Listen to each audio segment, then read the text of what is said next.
here. We need to. Smoking on stage. Smoking on the stage. We can start, right? Yeah. No? No, not yet. Not yet. Are we waiting for more people? Let me leave this microphone on here Mic as drop. it stands. Yeah, because it's not my thing. No, your thing. It's not my thing. I play music. I don't talk. I don't know. We have a stage fright. Don't worry, we can work on it. Find you is surrounded, you know. Do you want to start doing some breathing exercises? Okay, let's start. And you complete me. If I stop somewhere. Yeah, don't worry. If I start seeing that you are shaking your leg, then we'll do some Okay, exercise. good. Thank you. I'm in good hands. Yeah, yes, you are. And I had one Red Bull and one coffee, so I'm ready for anything. Ready for it? Okay.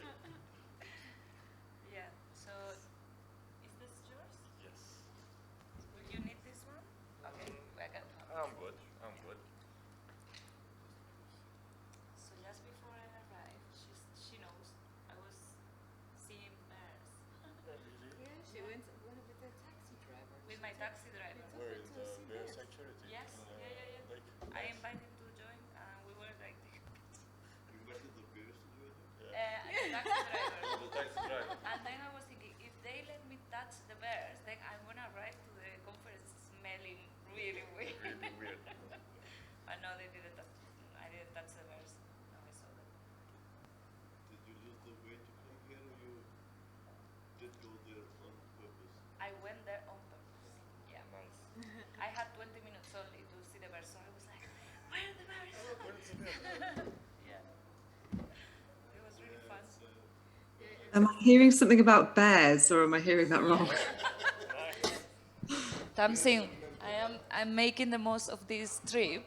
So I went to see the bears with my taxi driver, and he joined, and we saw the bears like 20 minutes before coming here. Then we were stuck in traffic, but yeah, now I have a new taxi driver friend here. I have him on Instagram, and yeah, it's part of the conference. It's part of the conference, yes. Yeah. So hello, welcome again. It's so nice to be back. I think I could do this now every day. Really, feels good. So first of all, I would like you to introduce yourself. I will introduce myself again for those who don't know me yet. My name is Julia. I live in Berlin. I come from Russia, Iran, and Germany, so I have plenty of nationalities. But yeah, at the moment I'm based in Berlin, and I work and dance in the music scene for about more or less 15 years. And actually this topic is very close to my heart, so I'm really excited about that. Yeah, so maybe we start with you, Roland. Oh yeah. Tell us Nice a to bit have you here, first of all. Thank you. I'm Uran. I'm a local guy. Born, raised, functioning in Prishtina. I've been DJing for the past 15 years, I can say now, and I'm an event-based organizer that I have an NGO named Hapsira, which has been functioning for the last 6 years, if we don't count the pandemic time. So basically, this is me, and thank you for having me here. A much needed conference Yes. for our place, yeah. And I think also a really much needed topic. Yep. So maybe we'll go to the screen. Hello, how are you? Yes, all right, thanks. Hi, I'm Tamsin Embleton in London. So I used to be a booker of music festivals, venues. I used to tour manage and manage artists. And then I retrained as a psychotherapist, and I specialise in working with trauma. I run a group, which Rosanna's also part of, called the Music Industry Therapists and Coaches. We're all ex-industry, and we deliver workshops to people like Atlantic, Cobalt, Warners, and one-to-one and group therapy for artists.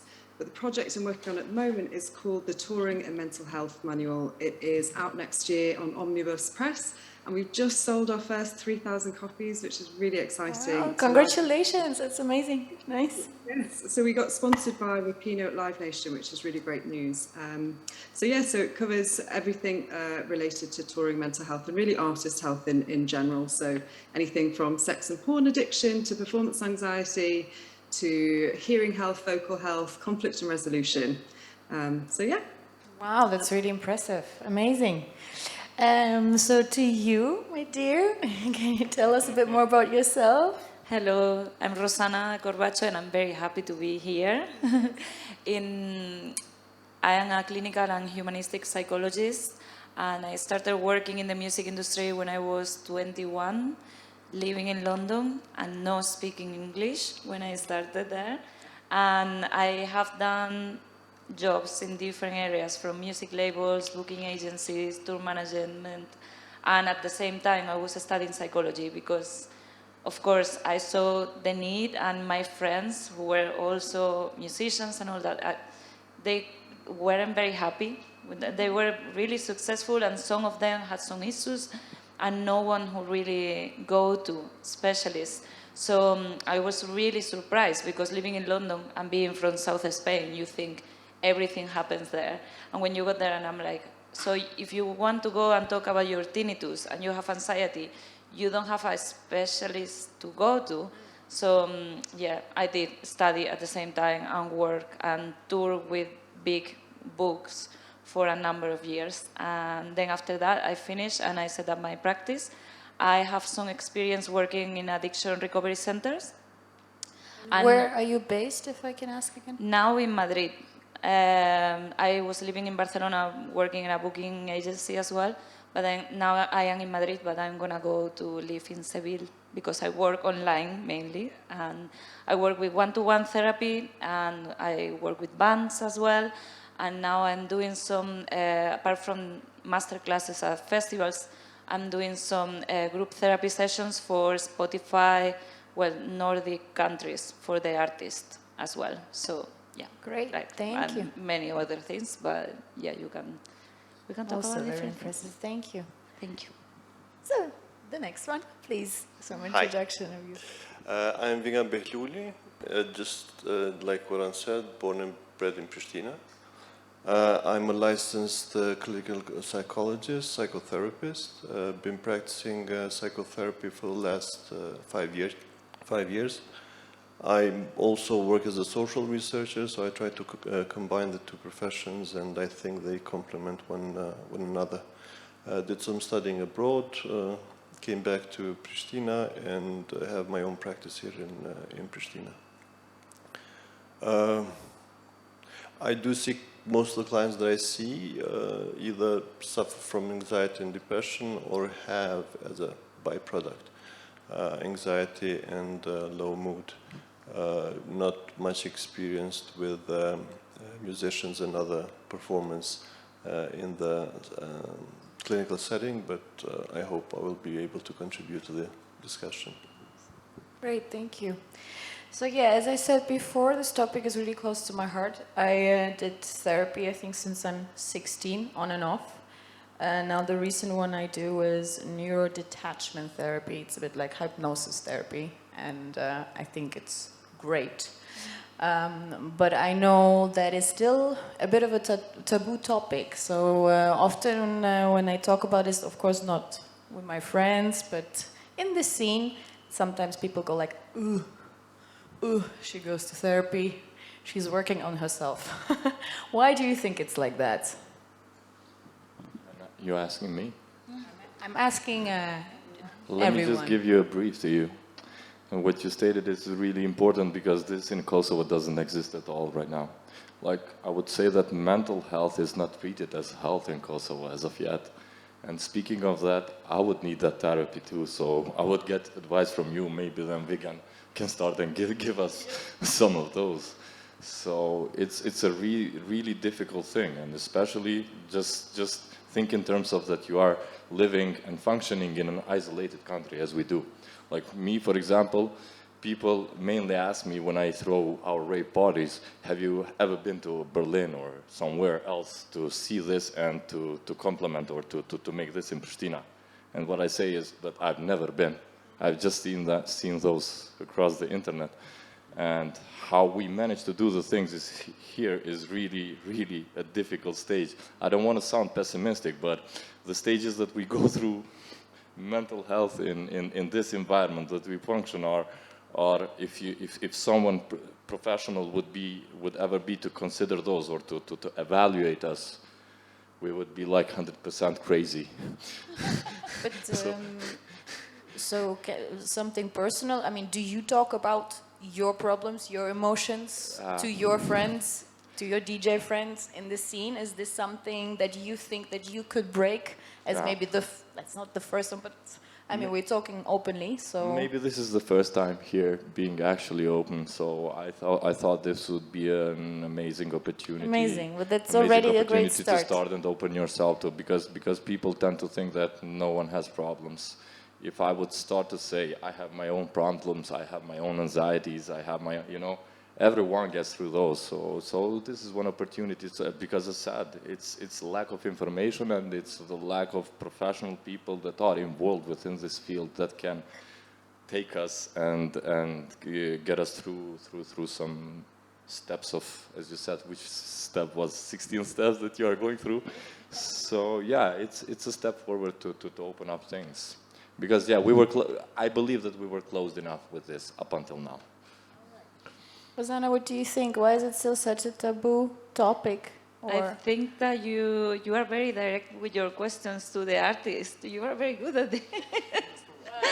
So this is why we're here for, you know. I Yes. think we really need this discussion to get going, and this is super important. I think mental health, talking about mental health now in general is much more open than years ago. So we are in a very good moment because everyone we all have established, okay, yeah, mental health is important.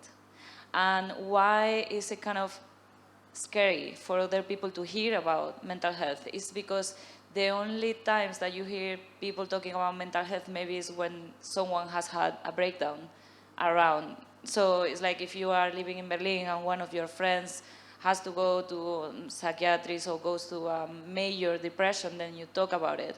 And it's kind of, people get scared. And when we feel fear, we try to avoid the subjects. So it's kind of a normal human reaction to kind of avoid this kind of subject and talking about psychology. But I think we are missing the point on psychology is not only for fixing problems, but it's also about improving your relationship with your career and just to make your career and your personal life be more balanced even. And maybe if you have some kind of blockage due to whatever reason, then it can help you push your, no boundaries, because boundaries are very good, but just to get to the most where you can be and relate to yourself and find that inner balance.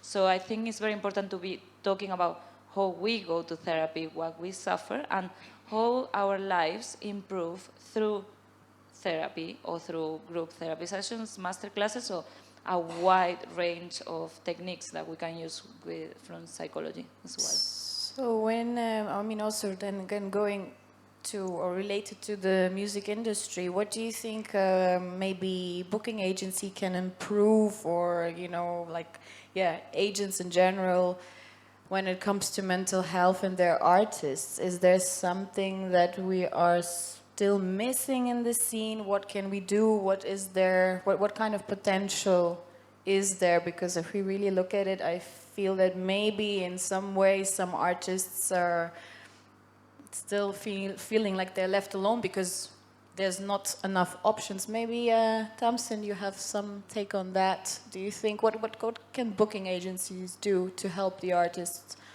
or the other way around? How can the artist approach? Just to rewind a little bit, we're talking about stigma, and stigma is about the shame that we might be judged or discriminated against. So it's about the individual, but within a collective. And what we can do there is we can reassure people that they won't be discriminated against by making reasonable adjustments when we're aware that someone's suffering. And we talked a little bit about raising awareness. So that's about psychoeducation, signpointing to services. But from an agent's perspective, really we need to think about pacing. So looking at the routing of tours, the intensity of tours and the schedule so that we can slow things down a little bit, give enough room for respite, give enough room to recover from the real intense highs and lows that you get with touring. Now, what often doesn't happen in the early discussions of touring with maybe more with bands than with DJs, is to bring in production managers and to consider the crew's welfare, which is really important as well. So looking at the routing and not just saying, is this financially possible? Is this logistically possible? But what are the health implications of touring in this way? So there's quite a lot. I think everybody in the ecosystem can have a little look at, their part in it and think about the conditions that people are working in, think about adequate nutrition, think about reasonable per diem so that people are eating well, they're sleeping well, and they're really able to function at their best. But sleeping well is one good, how you say, but how can we balance that if we don't sleep well? Because to be really honest here, not many do that when it comes to touring. They don't sleep well. So what can we actually do, or what can the artist actually do? Or how can we improve that? Is there some way? What do you think? Well, first, like Tamsin was saying, just having everyone in the environment really aware of how sleeping patterns can affect the performance and the safety. But if I feel sometimes we have to really know with whom we are talking, because what I have seen as well when it comes to organizations, they are much more aware of, okay, we want to take care of our team's mental health. How do we do that? And there is a very kind of, there are very good intentions, but what I see, and I don't know if Tamsin agrees as well, but they want to cover the kind of mental health box, just tick the box sometimes, and it's amazing because before it didn't happen at all, but now it's like, okay, I want help for my artist, and then you are like, okay, but what about you? Who are you?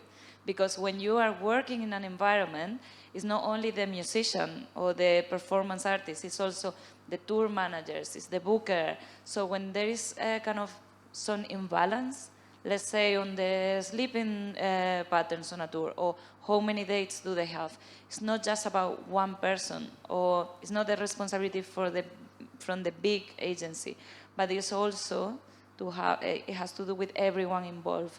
And it's good to see how do you feel personally, internally, when you have to set up boundaries, when you have to tell your artist, or the artist has to tell the booker, hey, I am having anxiety, can we just cancel a couple of shows and then do whatever? So I feel we need to work in communication, and we always have to start with ourselves. So, because I have had the experience, and I'm sorry if I'm taking too much time, the Red Bull. And what I feel is that when I have been working with bookers and with managers, and they improve their capacity to say no, to switch off the phone, to just take care of themselves, also the relationship with the artist improve. And they don't have to take care of the artist in everything because they already do a lot. So let's not put the responsibility completely on the booking agent or the manager. Sure not. I'm just trying to, to create a understand bigger the whole- picture. Yes, for sure. Of course, everyone is responsible for that. Yeah. Wanted to add some. As I was preparing a bit to come to this show, I did a little bit of research, and maybe it's going to be interesting for the audience. That the research says that the artists are more prone to develop anxiety and depression compared to general population. Among other reasons, may be the lack of routine and/or lack of sleep, and so I also and so think forth. artists are generally really sensitive, even more than some might think, right?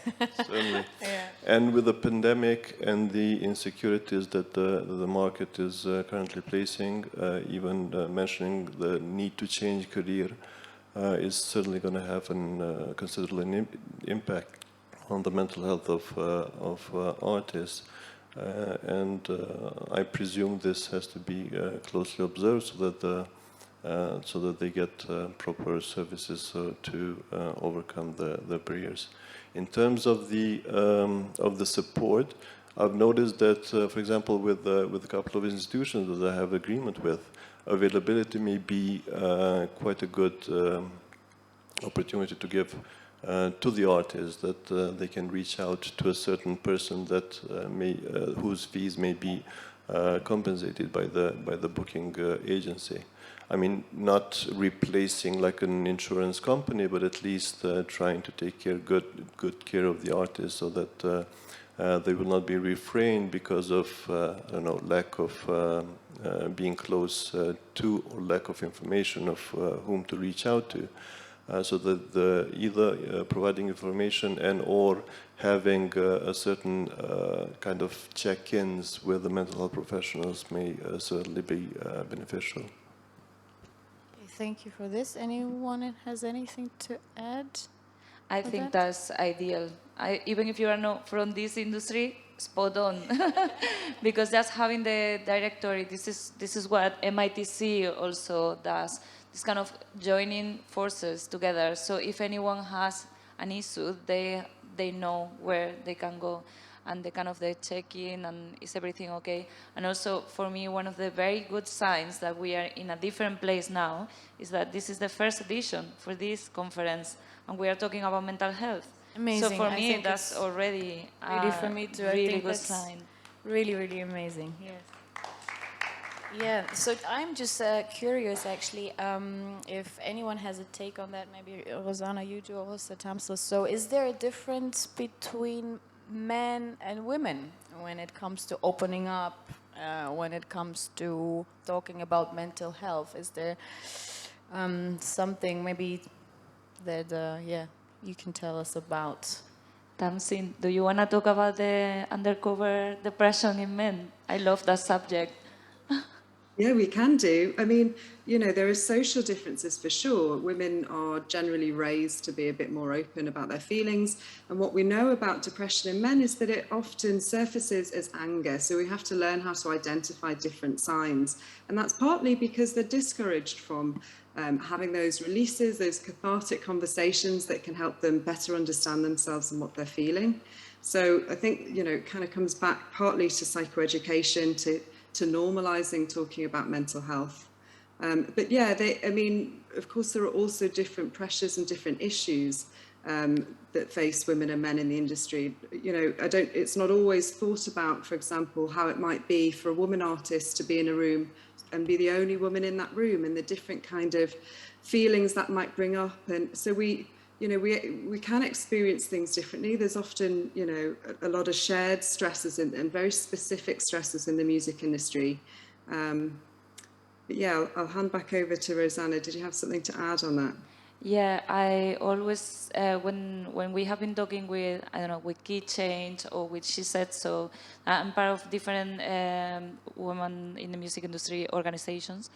When they ask me about if we women suffer more, I always say it depends on the particular person. And it's common to hear when I am in my practice, some women that complain that, they arrive at a festival and they are tour managers or band members, and they always, some technicians, some people, they assume they are someone's girlfriend, so they don't take them seriously. But for some people, that's a problem, and for some others, it's like, hey, no, just I am the tour manager. It's okay, don't worry, I handle it. So I always say, in therapy, what we work on is with what do you want to work on. So if for you being a woman in the music industry is not something that is an issue, and you want to work in the performance anxiety, then that's going to be your goal for therapy. So for me, it's important to always ask, is it a problem for you? What is your experience? What is your take on it? Because sometimes when we are in therapy, in psychology, sometimes we say, when we talk about society is your parents. So, do you say that as well? Yeah? When someone can and say, Quite true. no, it's just society doesn't let me, or I cannot do this because society, and I am like, this is your parents. But no, it's a joke. It's a bad joke. But we need to work on whatever is difficult for the person. And what the undercover male depression, for me, is something that we really have to speak about, because from the outside, you can just think, oh, that person is just a party animal. And actually, that person is depressed deep down. Yeah. So this is very important, because otherwise then, it comes to rates of suicide. What is the first step, maybe also if you know, what can we do? Also, the people that, you know, go out with that person, are kind of friends, see the person a lot. What can we do to help? What can we do if we see someone maybe suffering in silence? What could we do better generally if we go out? Firstly, I would name it, name what you see, but find a confidential space to do that in. You know, this isn't a public conversation, but just reflect back what you've noticed in them and say that you're concerned. You know, you can signpost to services and be aware that it can take people a little while to digest what's being said. You know, sometimes people are in denial and might push back a little bit, but maybe check in with that person, let them know that you're concerned and that you're there for them, and just encourage them to seek some help. Yeah, and I think that's really beautiful. I think we should all support each other more, communicate more, spread love.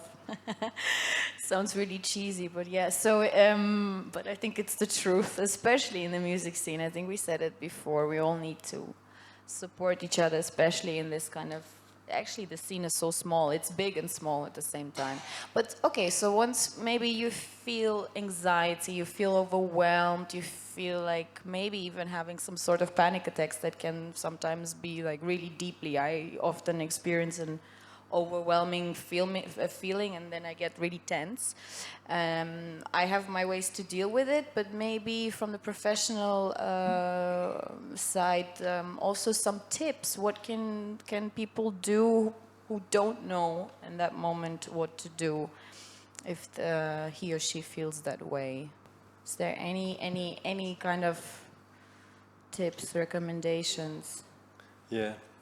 These tips and recommendations are the ones that are the most promising, but yet the most difficult to provide, because there are no shortcuts and quick and easy solutions. I would presume, in my experience, recognizing what's happening is quite important. So lack of information is quite prevalent even among young professionals whom I see most in my private practice. And only once they start experiencing some of the symptoms, they Google it and they start realizing that Is Googling good always, would you say? $1,000,000 question. To a certain degree, Yeah. balanced. And trying to have an insight into what is actually happening with one's body. Furthermore, I would consider also acknowledging that what one is experiencing is kind of normal, but it is abnormal. It should be and is treated. Normal in the sense of bodies reacting in a strange way towards some sensations that shouldn't be alarming the body.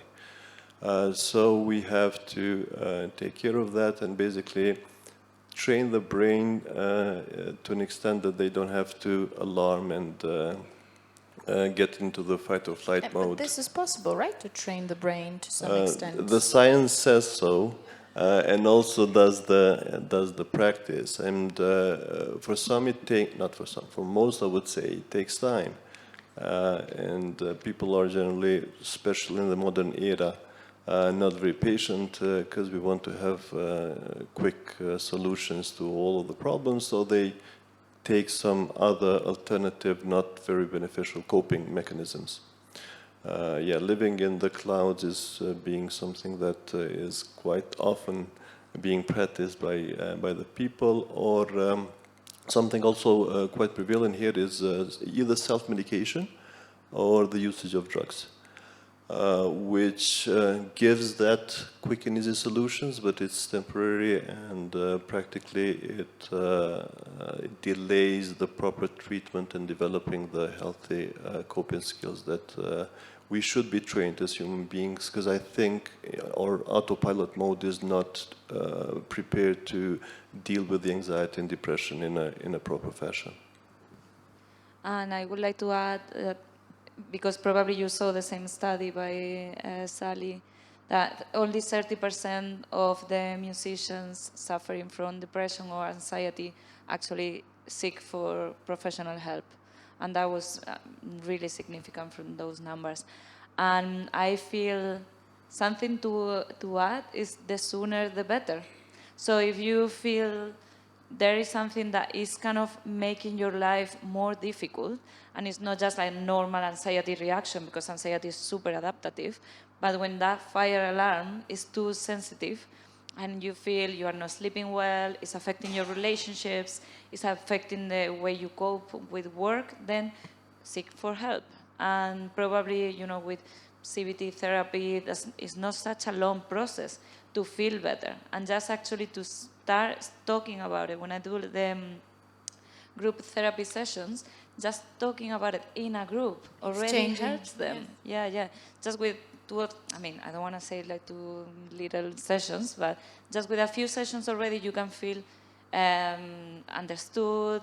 It's not just happening to you. And then, you know, there are some techniques quite easy that can help you knowing what is going on inside. Yes, so there's definitely also a difference between talking to a friend about the problems and to a professional, right? Yeah.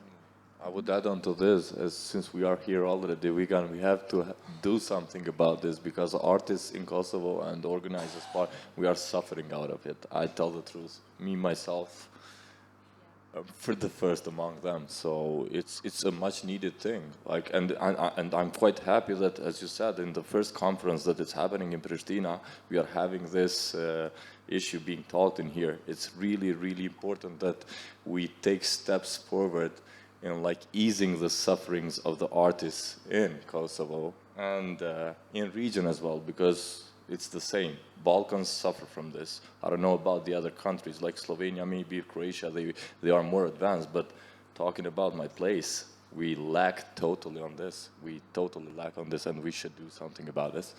But I think you're already doing the first step also, Oh, you yeah. know, by Oh, yeah. you being Oh, here, yeah. so great Oh, yeah. for that. Could Okay, I so, yeah, please. Sorry, I was just going to say one thing that really stuck in my mind when I was learning more about anxiety is, with anxiety, you overestimate the threat and you underestimate your ability to cope. And there are some things that you can do to intervene. If you measure it on a scale of 1 to 10, how bad your anxiety is, if you're, say, a 6 and below, then there are some strategies you can do to address your mindset, like noticing if you're catastrophizing or seeing things in all good or all bad terms.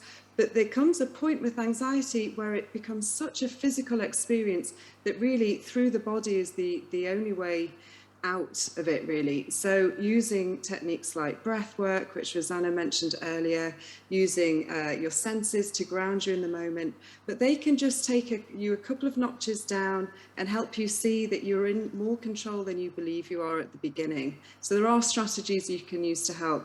We've developed a free guide that's up on our website, musicindustrytherapists.com/resources, all about anxiety, so feel free to download that as well.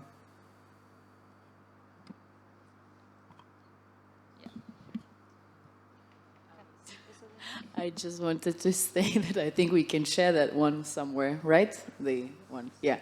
And also, do we have more questions from the audience, maybe? Okay.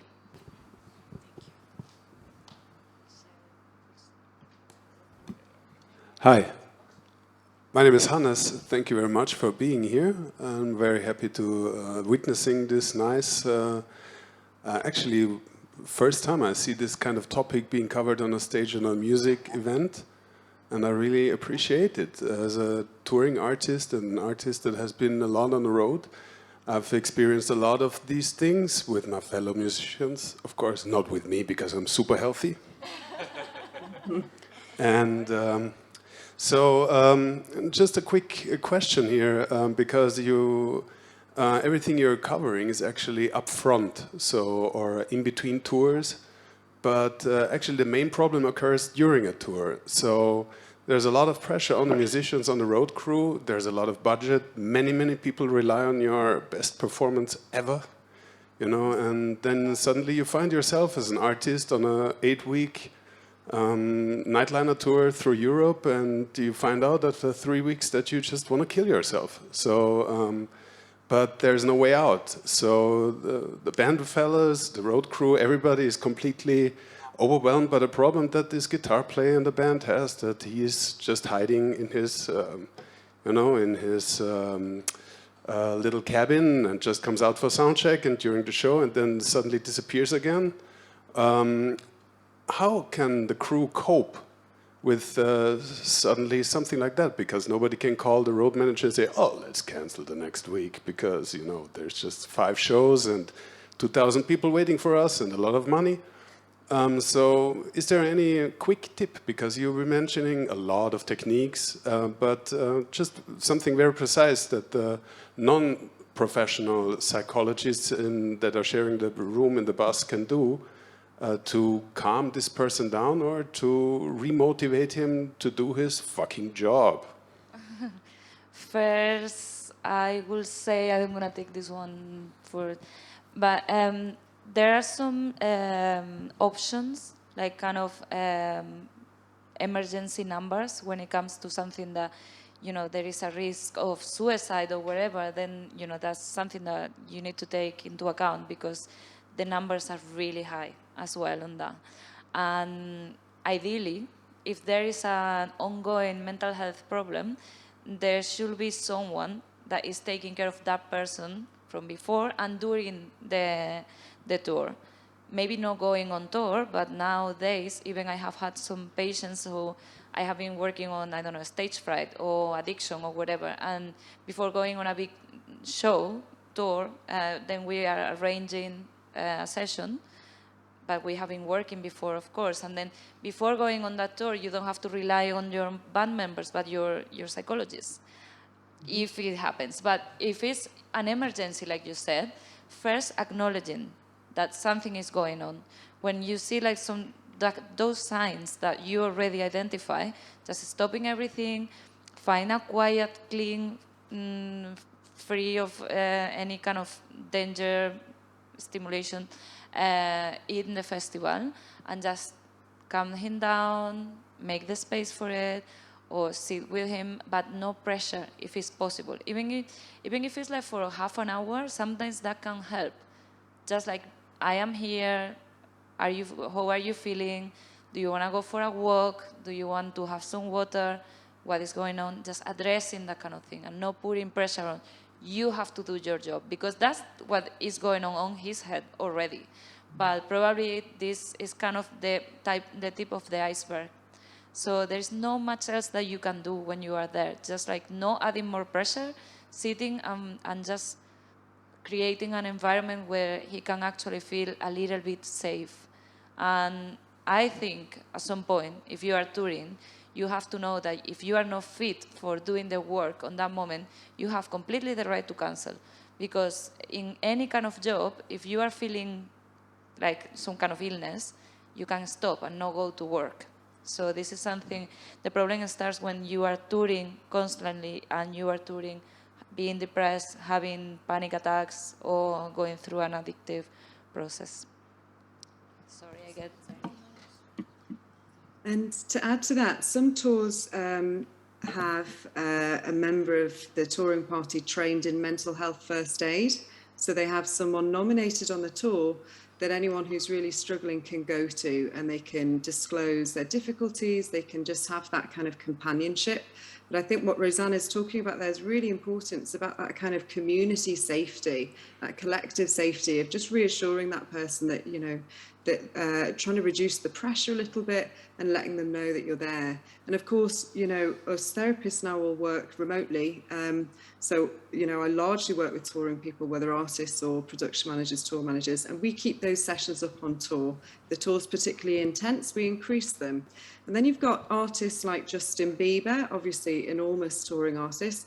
They've, so I interviewed his tour manager last year, and one of the things that they've implemented on their tours is every day at 4 o'clock, they have family hour where all tools are put down and people have an hour to check in with their families, with their therapists, and just have a bit of time to reconnect with what they need. And I think that's really important, having a bit of a break from the touring sort of environment as well. Yes, and I just wanted to add something to what Rosanna said. Just sometimes saying no, that's also fine. Saying no and being really honest about what you feel in that moment. Being polite about it and honest, I think, is sometimes the best way. And just really, it's okay to say no in moments when you don't feel it.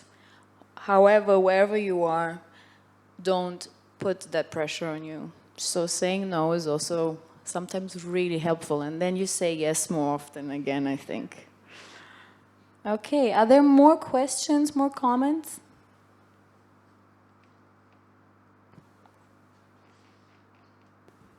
Yes, thank you. Hi, my name is Arber. I'm a medical doctor based in Germany, and I wanted to ask you, what are like the red flags hinting at a severe psychiatric disorder? That would be it. The symptoms or red flags hinting at a severe disorder, like a major depression or... Well, all the disorders have different symptom profiles, so it's difficult to generalize. But if you see a personality change, someone becomes more withdrawn or becomes sort of hypersocial, that can be a sign. But what I would do is maybe signpost to, there are many mental health guides out there. Obviously, we have the book next year that will give symptom profiles of everything from psychosis to panic attacks and what to do and what to implement. But it's difficult to kind of give a sort of general sign. But things like when people's hygiene changes, they're not looking after themselves as much. Maybe they're drinking more heavily. Maybe they're sleeping excessively or much less. It's really about that sort of understanding that person and what their baseline normal is, and then what's changed from there. And usually when people are touring together, it's like a little family. So when something is going on with someone, even if they don't talk about it. Because like he was saying on his question, something is going wrong and they can tell. So it's just about stopping and checking and seeing the red flags and let's talk about the blue elephant in the room. Was it blue? Pink. All right. I was missing the question. Trying to see it from this side. Hello. Tamsin, thank you for joining us as well. I've met the others. Thank you so much. This is, as a very young DJ myself, and having Uran there, who's a pioneer actually and a household name in Prishtina. Having him sit there, thank you, Uran. Thank you so much. Thank you, man. It's something. Your music, this is some of the DJs that are here. We have Toton as well. Must be here. We have Altin back. We play. I believe our music, I have a very subjective belief. Our music should be supported and much more and whatever. But what I'm trying to ask you now, since we're all there and we have Vegan as well, what are the steps moving forward from today that we can implement in the legislative wise and with these organizations? Because I don't want this to end here, in a sense. The discussion we had on mental health, you have it on Facebook and ciao. No, what can we do, all of us together? Because if we want to create something, each must do their part, 2%, 5%, whatever. What should be the next steps going forward? Some ideas that you might have, and going with Uran as well. What do you think we need, man? Where should we go? Should we have a place to go to sit at Vegan's like chair and say, oh, I'm having goddamn, I can't sleep or whatever.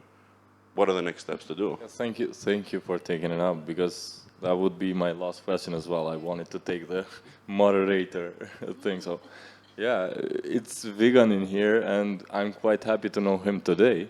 So we should poke him like constantly and back him. Please help us to create some sort of institution or whatsoever. Because because in my whole time career up until now, I've seen many successful artists. I've seen many successful artists that rapidly went down because of unknown problems which are today being talking here, mental health problems, because it's the damn truth. We in Kosovo, we don't deal with this, you know, because we have other major problems. We are isolated. We are not visa free, first of all, you know. Well, let me just tell you that in 2015 I was rejected to play in Czech Republic, and since then I never applied for a visa again. And back then You have to pay before you apply for the visa, no? Something you I have heard. to get an invitation, you get rejected and stuff, your gigs fail, and you fail as an artist. That was my time when I stopped dreaming of becoming an individual artist, because I was investing on my studio and stuff, and I left it all, and I started to organize parties in Kosovo, and like to try and feed myself and to tell myself that, okay, if I can't go out, if I can't break the borders, let's break the borders within. And up until now, up to date, I still don't know how I cope with it, how I managed to be in this point, but I damn tell you the truth that I face so many mental health issues that I would be the first patient, to be talking to the professional vegan if we would have the chance to, as Ron said, to take the first steps and try and create some sort of an institution that would help us all. Words on you. Okay, thank you. Compared to the neighboring countries, we're not so bad in terms of provision of mental health services. Compared to the neighboring countries.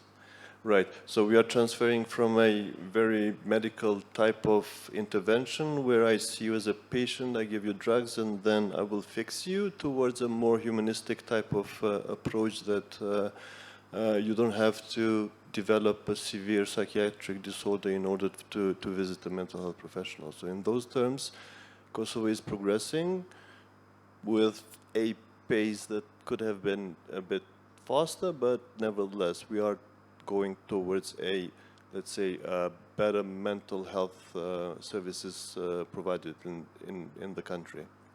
And exactly the reason why we are here is a very good positive outcome of normalizing the abnormality. For example, I also wanted to mention that the Samaritans in UK, they use these music festivals. So my voice. Okay. Don't worry about my boundaries. So yeah, good. So the Samaritans, it's a telephone helpline that is originally operates in the UK, but they also have branches all over the world. And they basically put tents on the music festivals, and they have trained. They are not even professionals. They are active listeners. Basically, a person who is trained with a couple of skills to be present, not judge, and listen to a person that may be going through difficult times. So basically, you are just kind of providing the service at a setting that is not very conventional to provide support, emotional support to someone. And maybe Sunny Hill this year can implement a similar activity. And just to add to that, so in UK festivals, so Samaritans tend to do the mental health support out for the audience members, but backstage we have music support who offer therapeutic services, 12-step meetings for the crew and for artists, and it's all backstage. So we're really lucky. We have 2 great helplines in the UK, and we have funding bodies that specifically assess and allocate funding for physical and mental health needs. So if Kosovo was able to set up something like that, a charity, maybe with contributions from music rights societies or something similar, then you could start to set up more of a service. And we've seen from research that musicians tend to have better outcomes when they work with therapists who are informed and have that knowledge of the particular stresses they face. So helping any therapists over there to really understand the the particular ways that the music industry works, the complex dynamics of relationships, and the stresses that artists and industry face, just so that they can kind of save time on explaining, you know, how they work, which some therapists don't always understand, and just to maximize the sort of efficiency of the therapy. And I'm just going to add to that. Well, the UK is the example, is the great example. And I always try to think about what can we do now that doesn't cost money for starting from today. And something that I'm very passionate about is, first of all, using the resources that we already have. Like Tamsin was saying, there are already guides, like free guides, in MITC, the website on anxiety and all that. So in Prishtina Music Conference, you can link to those kind of places where they offer already free guides. Then contacts for people, like a directory where they can just check. And also from the 12 Steps program, something that I feel it really helps is to have peer-to-peer support. So if you have like a space in the website or wherever where people can just talk about it, and if there is enough people for creating a group, just getting together to meet, I don't know, once a month or however you want, and do it like just even without a therapist. It would be ideal with a therapist, of course, if you are available, just, you know. But having the peer-to-peer support is something that is free, it works, it fixes and prevents a number of problems. So I'm very happy to always provide anything that we can do in groups is cheaper, it reaches more people, and then that every participant is going to be talking about it outside, elsewhere. So it's kind of spreading the word even further. So yeah, that's.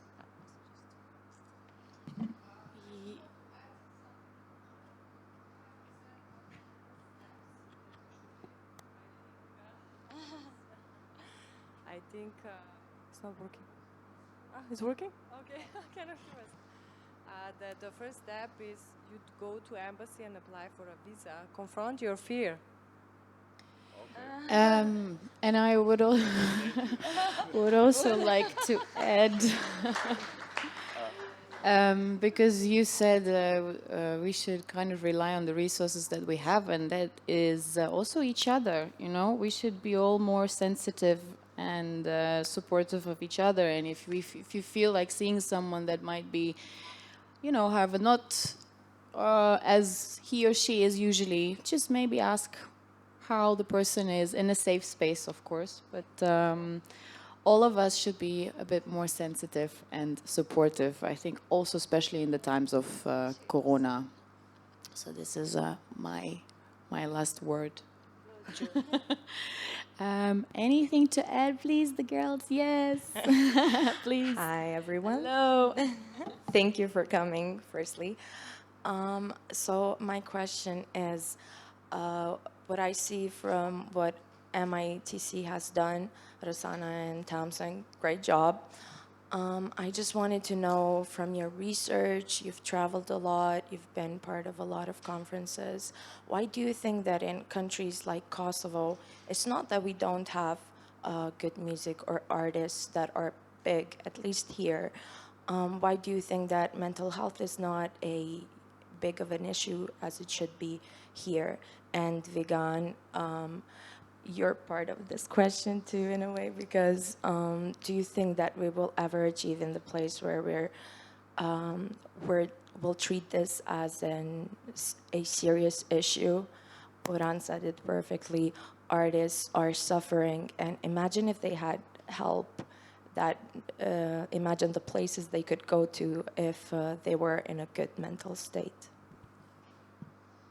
I think we have to start by really naming how it's normal that people first need to eat and to pay their rent. And that's the first worry. And then once you get to that point, being an artist, then maybe you can start thinking about your mental health. And that's true. But what he was saying about the way you treat mental health here, it sounds better than in Spain. Because in Spain, just people go to the doctor, they give them antidepressant, and ciao. So no humanistic there. We also at have all. a new law in Germany now that states so you can get only 12 therapy sessions and you're like limited to those 12. And that happened actually this year. So it's not that every country is as advanced as you might think, you know. So we all have to fight for it, I think, in all of the countries. There's always improvement. And I think you're on the right path, I must say, especially, you know, starting today. Yes. I mean, there's a lot of work to do, of course. I mean, pretty much everything in Kosovo kind of struggles in terms of the quality of service and so forth. I don't see it as the mental health services as an exception to the rule. But nevertheless, there's progress compared to where we were. I think that there's considerable progress underway. And I guess the more people get, seek services and treatment, the more the word is out there about the good practitioners, and eventually it's going to become a standard. And the quality assurance kind of, although it's not purely humanistic, but the market will somehow regulate itself. Since we lack like strong institutional institutions that will practically maintain that standard or seek to for the quality of service to meet a certain standard. We are underway compared to the neighboring countries. We're not so bad, and there's, of course, as always, a lot of work to do. All right. Thank you so much for this really beautiful discussion conversation, actually.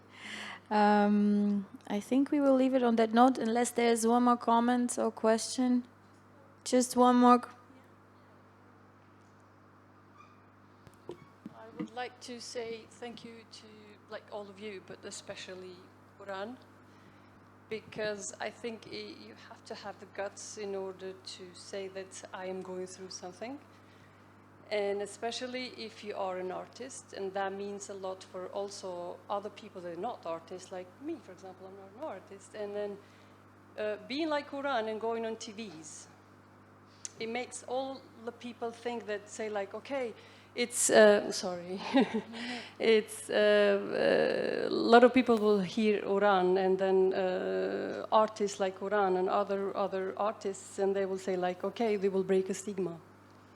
So that's so good that like people like you talk and encourage other people as well in this society, because it is really a taboo to be mentally sick, because then you will not have probably friends when you need it most. So I think people like you should raise your voice and you should be on TVs and everywhere to go and say this. Thank you. Thank you. Thank you. Faleminderit.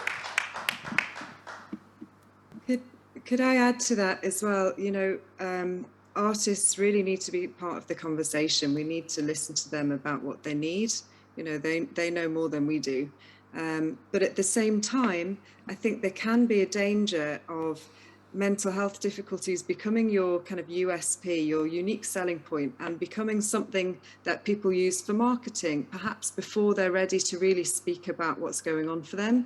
So when artist teams encourage artists to talk and disclose their difficulties before they're ready, that can cause more problems. You know, anything out in the public sphere can be asked about later on. And sometimes I've had experience of working with artists who've been prematurely pushed to talk about what they're going through, and it's actually led to their mental health declining. So I think it's really important that when someone feels ready, that they feel able to do that, but we're not adding pressure for people who have a profile to talk about things if they're not ready to. It's a private decision that you make with yourself. Yes, thank you. Thank you. Rosanna, you have something to add? Yes, to this? I love that because it talks about respect and respecting people boundaries and respecting privacy. And I feel what you did, it wasn't only just talking about mental health issues. I was hearing you talking about resilience. This happened to me. I went through a bad place, and now I'm doing something different out of passion for music. So I feel something that is really positive for psychology in the music industry is when you do the work in yourself, and then when people ask you, hey, you look great, you seem really happy, what have you done? Oh, I went to therapy. And that was great. Maybe, you feel comfortable, you want to say it. It's just like the best marketing is just for you to do the work, for you to get better, for you to feel happy. And then when people ask you, what have you done? Well, I just went to therapy. And Yes, it's going I think so great. too. And so, yeah. Yay, cool. Okay, I think we can leave it on that note. Also, thank you to Tom, still sending greetings to London. You're in London, right now? Yes, you are. Cool. Thank you so much. Thank you.